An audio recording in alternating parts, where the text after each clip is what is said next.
పరిధిలో కొబ్బరి తోట అనేటువంటి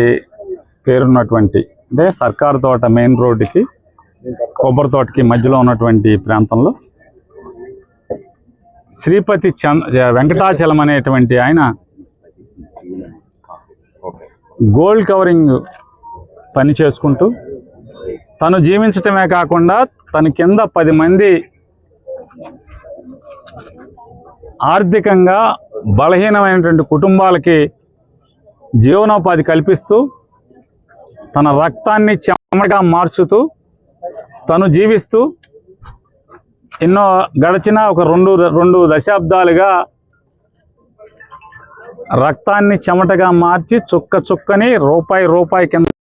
రూపాయి కూడబెట్టుకుని సాధారణంగా మనిషి పుట్టిన వాడికి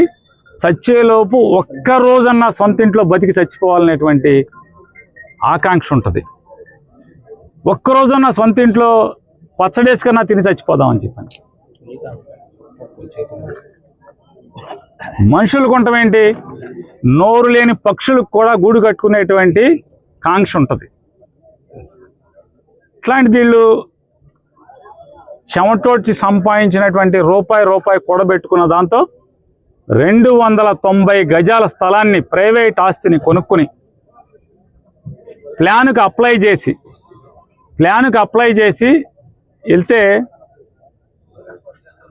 మున్సిపాలిటీలో ఫస్ట్ అతనికి ప్లాన్ అప్లై చేయటానికి బజార్ ఎక్కంగానే ఆ బజార్లో ఉన్నటువంటి అందరూ అంటే మున్సిపాలిటీలో లైసెన్స్ పొందినటువంటి సర్వేయర్లందరూ కూడా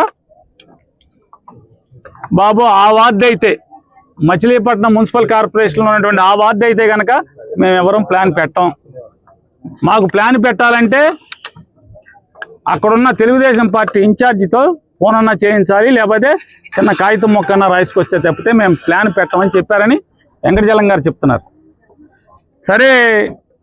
తెలుగుదేశం పార్టీ నాయకుడు అయినటువంటి లైసెన్స్ పొందినటువంటి మున్సిపల్ లైసెన్స్డ్ సర్వేయర్ అనేటువంటి పేర్ల మురళీకృష్ణ గారు, కోస్తా మురళి, ఇంజనీర్ మురళి అనేటువంటి